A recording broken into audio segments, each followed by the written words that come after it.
Hello friends, welcome to Arjun classes.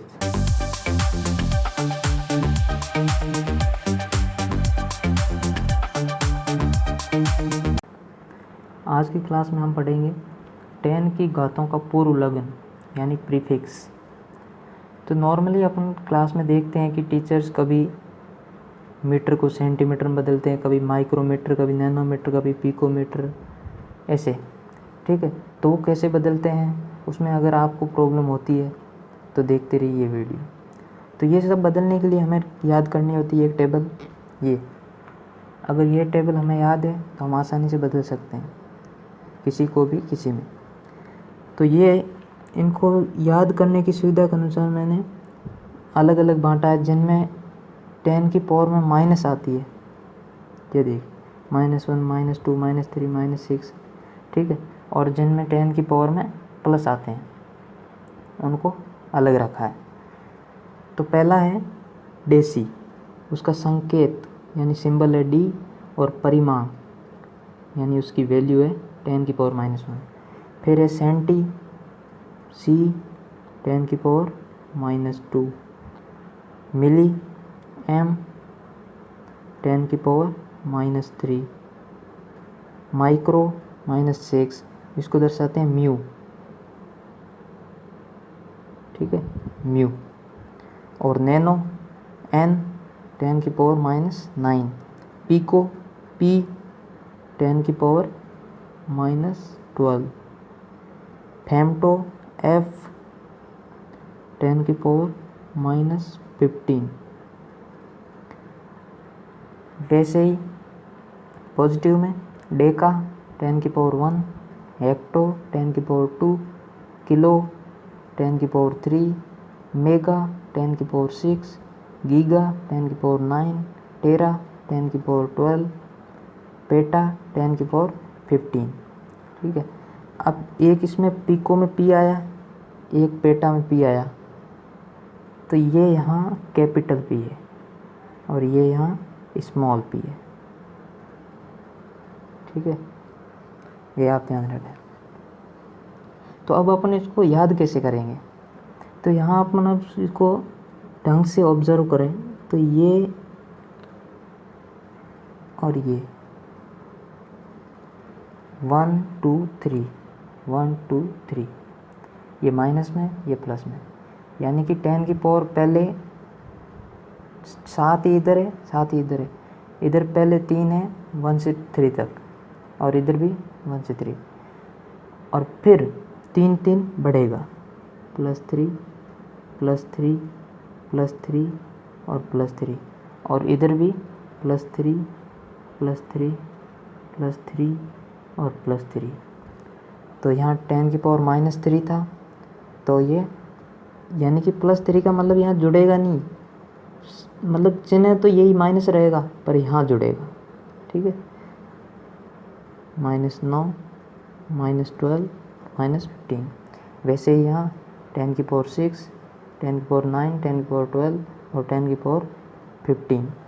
तो ये आप याद कर लें अच्छी तरीके से, ये अगर याद हुई तो ही अपन बदल पाएंगे, नहीं तो नहीं। तो ये आप याद करें। फिर उसके बाद देखते हैं अपन सवाल। पहला एग्जाम्पल है, पिकोमीटर को SI यूनिट में लिखो। पिकोमीटर, यहाँ से पता लग रहा है कि ये लेंथ की है, लेंथ की यूनिट है। तो लेंथ की SI यूनिट क्या होती है?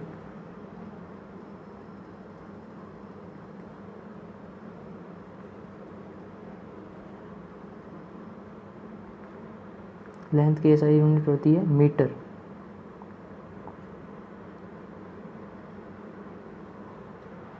और हमें दे रखा है पिकोमीटर, तो इसको बदलना है SI यूनिट में।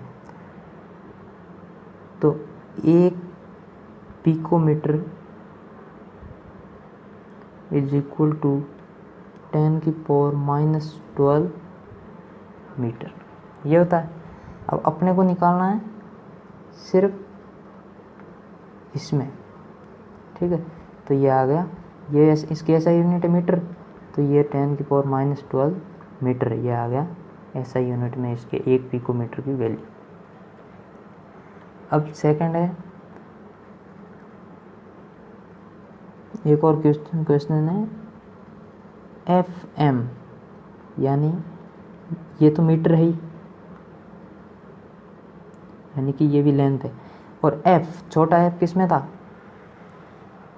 छोटा f था फर्मी 10⁻⁻15, तो यहाँ रख दो 10⁻⁻15 मीटर। ठीक है, यानी कि अपने को सिर्फ पीछे जो है रहने दो, जो पहले आया ना उसकी वैल्यू रख देनी है यहाँ से। जैसे यहाँ f की वैल्यू है 10⁻⁻15, तो अपन ने यहाँ वैल्यू रख दी, m तो m रहने दिया, और यहाँ f की वैल्यू रख दी 10⁻⁻15। अब सेकंड है 1 gigametre is equal to metre में बदलना अपने को। तो अपन क्या करेंगे, मीटर को तो मीटर में रहने देंगे, और गीगा की वैल्यू कितनी है यहाँ से देखेंगे 10⁻⁹, तो यहाँ रख देंगे 10⁻⁹ मीटर, यानी कि 1 gigametre is equal to 10⁻⁹ metre. अब है 1 micro ampere is equal to, मतलब 1 माइक्रो एम्पियर में कितने एम्पियर होते हैं। ठीक है, तो इसको तो वही रखेंगे, और माइक्रो की वैल्यू रख देंगे। माइक्रो की वैल्यू कितनी है 10⁻⁶ एम्पियर। फिर है 1 किलोग्राम इज इक्वल टू, ग्राम में बदलना है, तो के की वैल्यू रख देंगे। किलो की वैल्यू कितनी थी 10⁻+3, तो यहाँ लिख देंगे 10⁻+3 ग्राम। फिर है 5 mm is equal to metre में कितना होगा, तो m को तो m रहने ही देंगे मीटर को, और इस m यानी मिली की वैल्यू रख देंगे, और 5 आगे है उसको तो रहना है ही। 5 इंटू मिली की वैल्यू थी 10⁻⁻3, तो ये आ गया 10⁻⁻3, यानी 5 इंटू 10⁻⁻3 मीटर।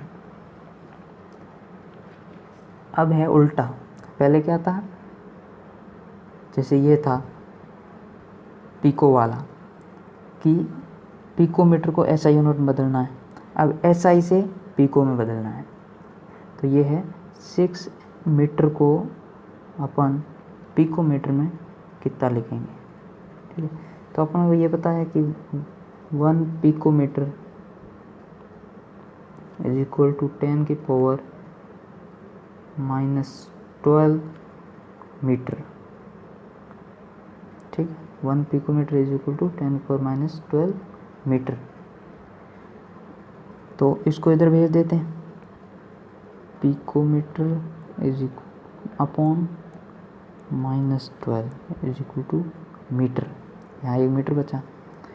अब अपने को पूछा 6 मीटर में कितने पिकोमीटर होंगे, तो अपन दोनों तरफ 6 से मल्टीप्लाई कर दें 6, तो ये आ गया 6 में, तो इसको सॉल्व कर दो, ये इसकी वैल्यू होगी, ये कितना आएगा, ऊपर जाएगा -12 + 12 हो जाएगा, तो 6 metre is equal to 6 into 10⁻⁻12 picometre.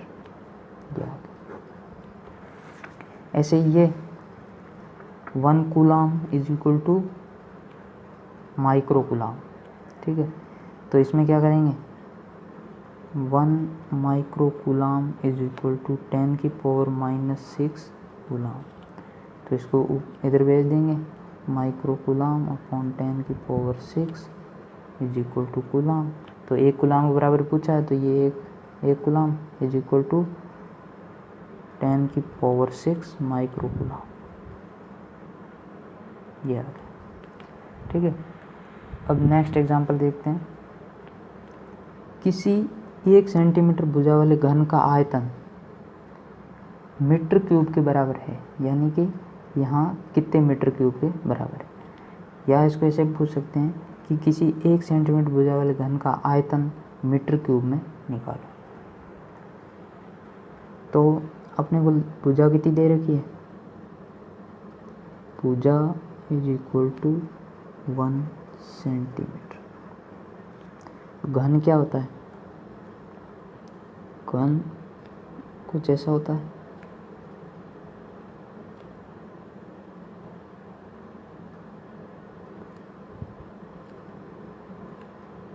जिसकी सभी भुजाएं बराबर होती हैं। मान लो ए है,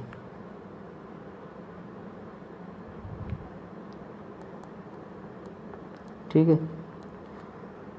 तो अपने को पूछा आयतन, घन का आयतन होता है